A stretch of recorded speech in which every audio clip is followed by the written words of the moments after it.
time.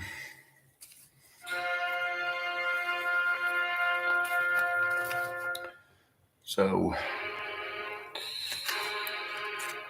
I will be doing this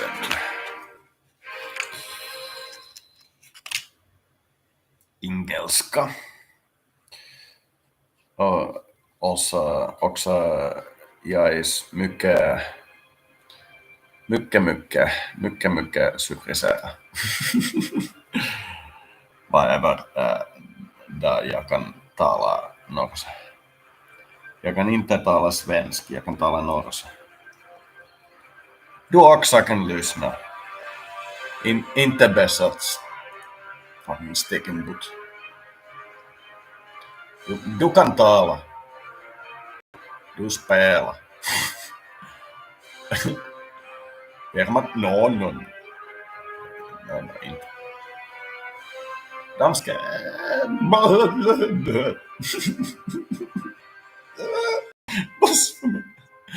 Anyway.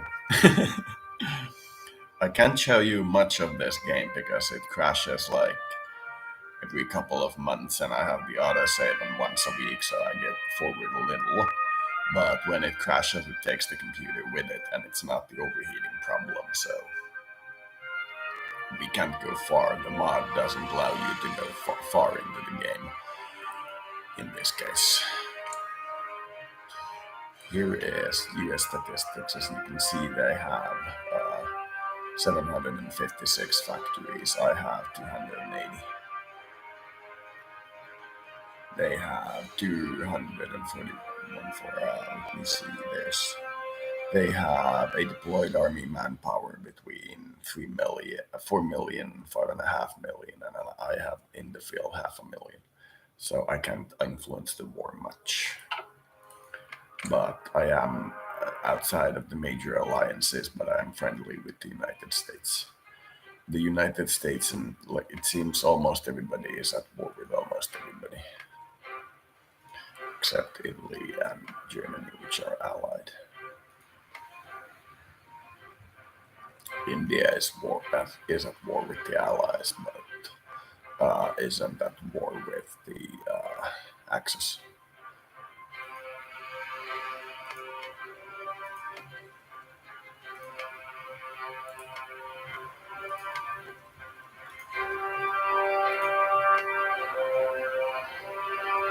The Japanese are still in play, but I believe they're still in play.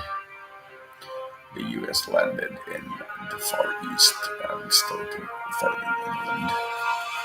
I think at some point the Japanese were controlled by the US, but I think they had a revolt since then or something. I don't recall this being the Japan that was at the start of the war. So I'm thinking that the US will eventually lose the land war because it's waging it at both continents essentially. It's focusing in on Asia smartly, but once the Soviet Union collapses, it should in fact at this point probably focus in on Europe. This is roughly the Asia First strategy playing out. The Soviet Union is about to lose Stalingrad. They moved their capital to Kazan. VKP.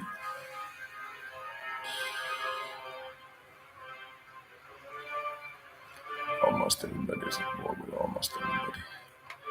The US is gonna lose the land war, and I will eventually have to step in as well, but I think not yet.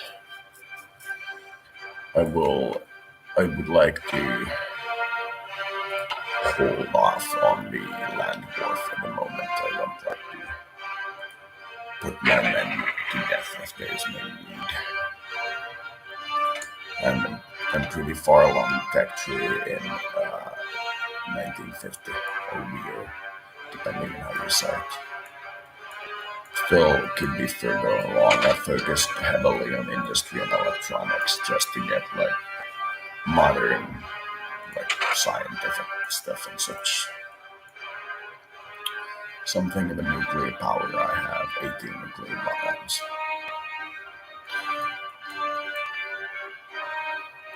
Is only researching jet fighters and aircraft and naval research. I'm foregoing the submarines for the moment.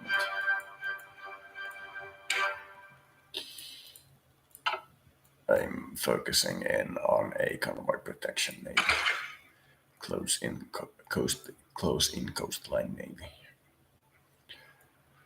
And I'm not very good with artillery, but my armor is up to date.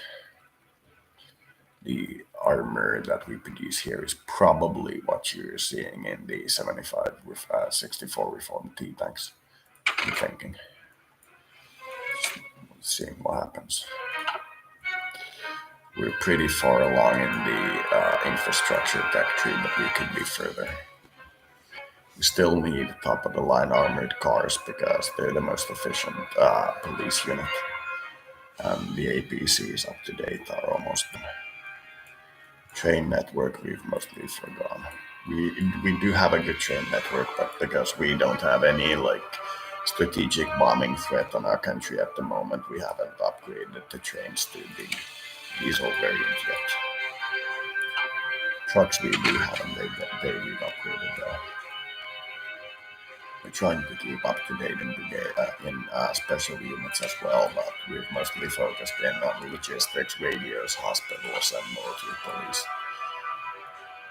Then there's repair and engineering, and that are a little bit behind, and then armored recon, which is a lot behind.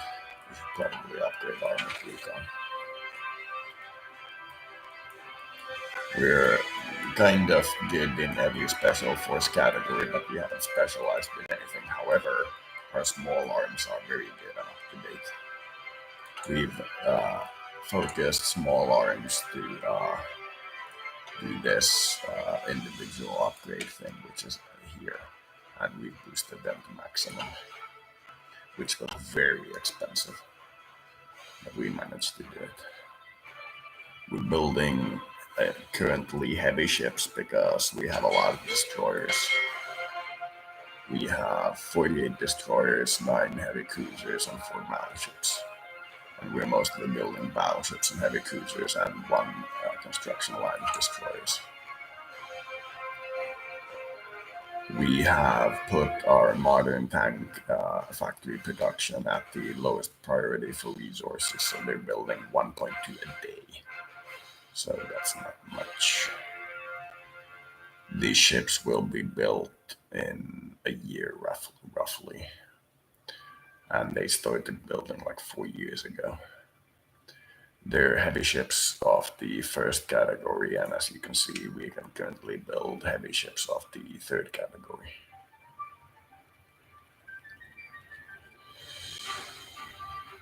And we are mostly focusing in on armored cars for the police force, small arms in general, and jet fighters.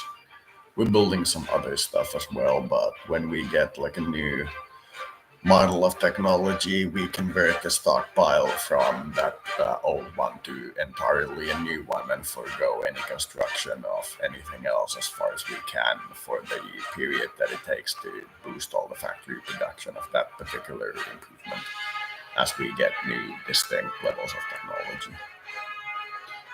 So, for example, improved anti-air. This guy has 30,000, and this guy is 10,000, so we could actually forego this as well.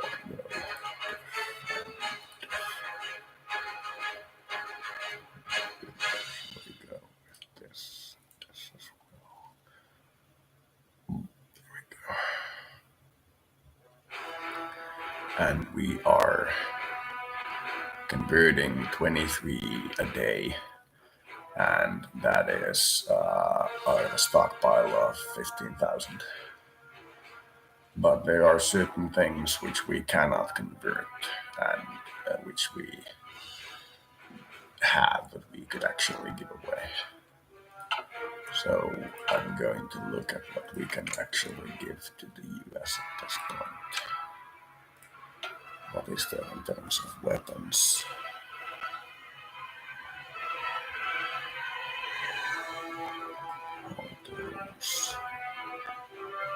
Can we upgrade armored car?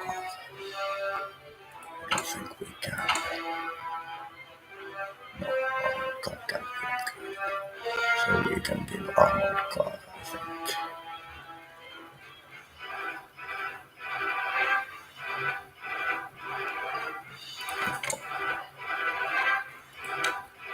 Until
Oh, no, darkness.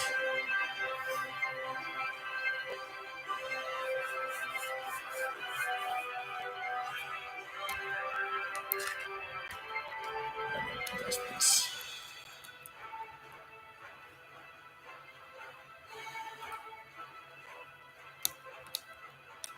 And if I do this